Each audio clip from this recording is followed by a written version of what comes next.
Ich kenne Adi-Nadeln tatsächlich schon seit meiner frühesten Jugend, quasi nach der Wende. Da hatte ich irgendwann eine sehr schöne, glatte, gerade Nadel in der Hand, die sich deutlich von diesen abgeknickten Nadeln unterschied.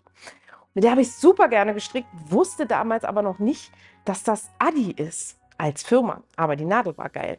Und an die habe ich mich immer erinnert. Und als ich dann Mutter wurde und angefangen habe, mehr zu bestricken, habe ich mich halt mit den Marken befasst und habe dann dadurch gelernt, dass das eine Adi-Nadel war.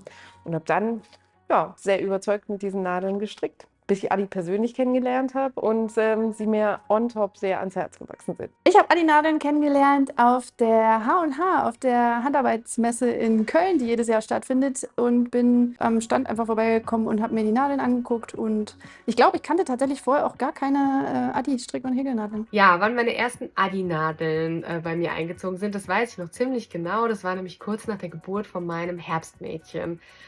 Ich wollte einen Pullover stricken, bin damals in einen Garnladen gegangen, habe mich beraten lassen bezüglich der Wolle und aber auch der Nadel und bin dann damals mit dem passenden Garn und mit einer Adi-Rundstricknadel nach Hause gegangen. Ich habe die Adi-Nadeln tatsächlich im Fachhandel kennengelernt, als ich wieder angefangen habe zu stricken.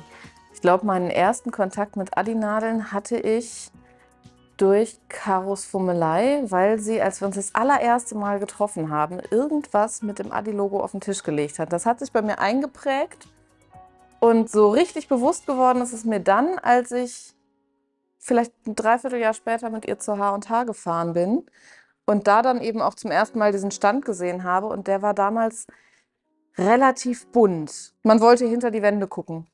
Und das hat mich neugierig gemacht. Meine ersten Adi-Nadeln hatte ich tatsächlich in einem Päckchen mit drin und habe mich dann einfach durchgestrickt mit den ersten Nadeln. Und die haben mir sehr, sehr gut gefallen und seitdem immer wieder Adi.